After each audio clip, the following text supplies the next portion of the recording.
Hello everyone, welcome back to my channel. तो guys, आज का ब्लॉग जो है वो होता है बर्तनों के ढेर से स्टार्ट। तो मैं फटाफट रात के बर्तन जो वो ख़त्म करती हूँ और अपनी किचन की जो बर्तनों की शेल्फ है उसको भी थोड़ा सा साफ़ करती हूँ, क्योंकि काफ़ी टाइम से इसमें कुछ ऐसे बर्तन पड़े थे जो यूज़ नहीं होते। तो मैंने सोचा क्यों ना इनको अलग से रख दिया जाए। तो गाइज़, ये मैंने फटाफट किया अलग से बर्तनों को। और अब मैं खोल रही हूँ मटर, क्योंकि आज फिर आलू मटर की सब्ज़ी बनाने जा रही हूँ। तो गाइज़, आपने देखा होगा पिछले ब्लॉग में भी मैंने आलू मटर की सब्ज़ी बनाई थी। और रोज़ रोज़ वही खाना, वही रूटीन, कभी कभी लगता है जैसे लाइफ थोड़ी सी रिपीट मोड पर चल रही हो। तो गाइज़, यहाँ पे मैं अपने डेली रूटीन के काम करने में होगी बिज़ी, क्योंकि इस टाइम फटाफट सब कुछ हो रहता है तो टाइम का पता ही नहीं चलता है। क्योंकि एकदम से अनाया के स्कूल का भी टिफ़िन रेडी करो। तो गाइज़, यहाँ पे मेरी हो चुकी है सब्ज़ी रेडी और मैंने दलिया भी चढ़ा दिया। अब मैं आटा को गूंद के साइड में रख देती हूँ।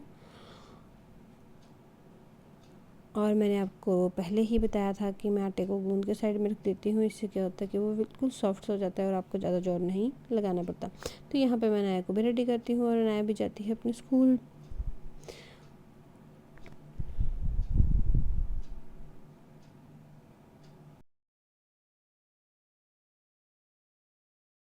अब हम भी कर लेते हैं ब्रेकफास्ट।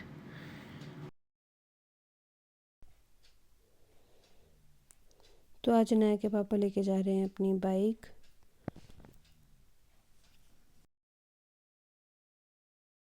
अपने लिए दोपहर के फुल्के भी बना के रख लेती हूँ, ताकि मुझे दोपहर को दोबारा ना बनाने पड़े।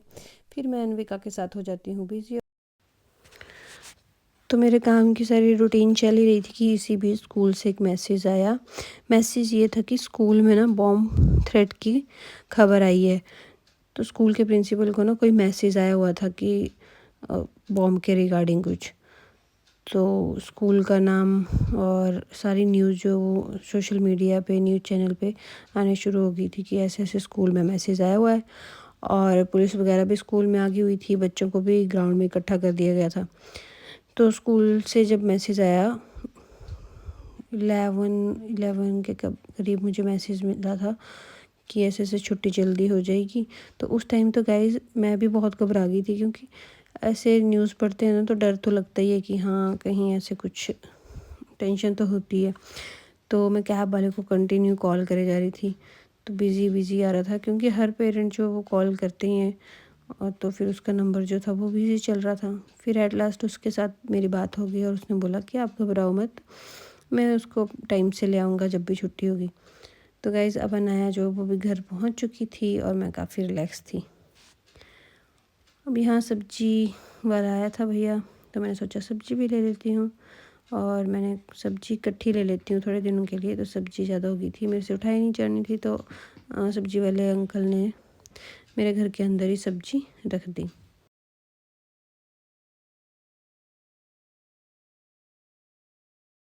तो यहाँ पे गाइज़ अनविका बहुत रो रही थी। और देखो अब वो कैसे चुप हो गई है। और कभी कभी छोटे बच्चों के पास भी ना काफ़ी ट्रिक्स होती हैं कि कैसे हैंडल करें सारी।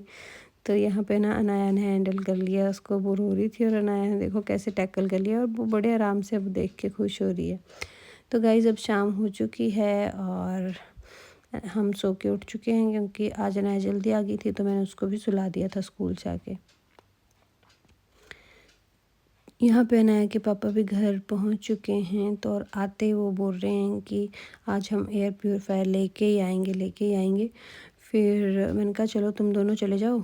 ये दोनों रेडी हो गए थे, लेकिन जाते जाते अनाया मेरे पीछे पड़ गई कि मम्मा भी जाएंगे, मम्मा भी जाएंगे। और फिर मैं भी बेबी को अच्छे से लपेट लपूट के, क्योंकि गाइस बाहर बहुत ठंड है, इसलिए अच्छे से लपेट के मैं भी साथ में चली जाती हूँ।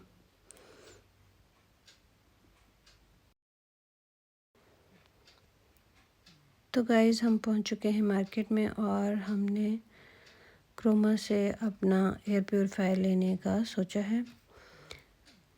तो यहाँ होते हैं हम एंटर और डिफरेंट डिफरेंट कंपनीज़ के एयर प्योरीफायर देखते हैं और प्राइस रेंजेस भी डिसाइड करते हैं कि हमारे रूम के अकॉर्डिंग हमें कौन से एयर प्योरीफायर जो वो लेना चाहिए, क्योंकि हमारे रूम का साइज़ जो वो इतना बड़ा नहीं है।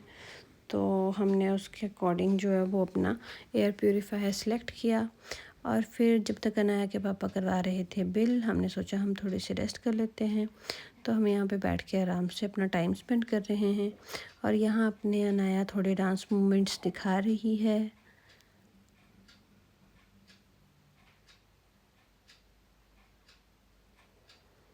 यहाँ हमारी हो जाती है बिलिंग और अब हम जाते हैं घर।